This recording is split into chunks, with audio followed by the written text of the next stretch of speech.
ইরানের বিরুদ্ধে সংঘটিত শিশু হত্যা, যুদ্ধাপরাধ ও বেসামরিক স্থাপনায় হামলার ঘটনায় জড়িতদের দেশীয় ও আন্তর্জাতিক আদালতে বিচারের আওতায় আনার দাবি জানিয়েছেন দেশটির সর্বোচ্চ নেতা মোস্তফা খামেনি। তিনি এসব ঘটনার জন্য দায়ীদের গ্রেফতার করে জবাবদিহির মুখোমুখি করার আহ্বান জানান।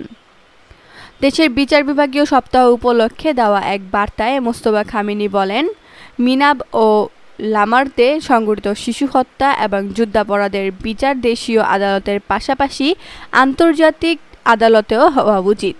তিনি বলেন, ২০২৫ সালের জুন এবং ২০২৬ সালের মার্চে সংঘটিত যুদ্ধের সময় ইরানি জনগণের বিরুদ্ধে যেসব অপরাধ সংঘটিত হয়েছে সেগুলোর জন্য দায়ীদের আইনের আওতায় আনতে হবে। খামেনি বলেন, এই অপরাধের হোতাদের অবশ্যই গ্রেফতার করে এর জন্য জবাবদিহি করতে হবে।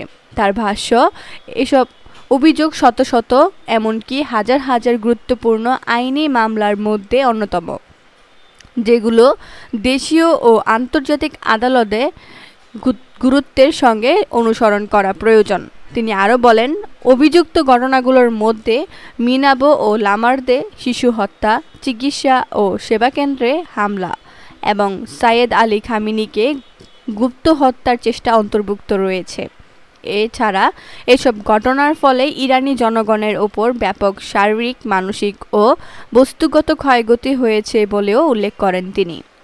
বিচার বিভাগের দায়িত্ব প্রসঙ্গে মোস্তফা খামেনি বলেন, ইসলামী প্রজাতন্ত্রের বিচার বিভাগের দায়িত্ব হলো জনগণের অধিকার রক্ষা করা, জনস্বার্থ ও বৈধ স্বাধীনতা পুনরুদ্ধার করা, দুর্নীতি দমন করা, ন্যায় বিচার প্রতিষ্ঠা করা, আইন সমুন্নত রাখা এবং আইনের বাস্তবায়ন তদারকি করা।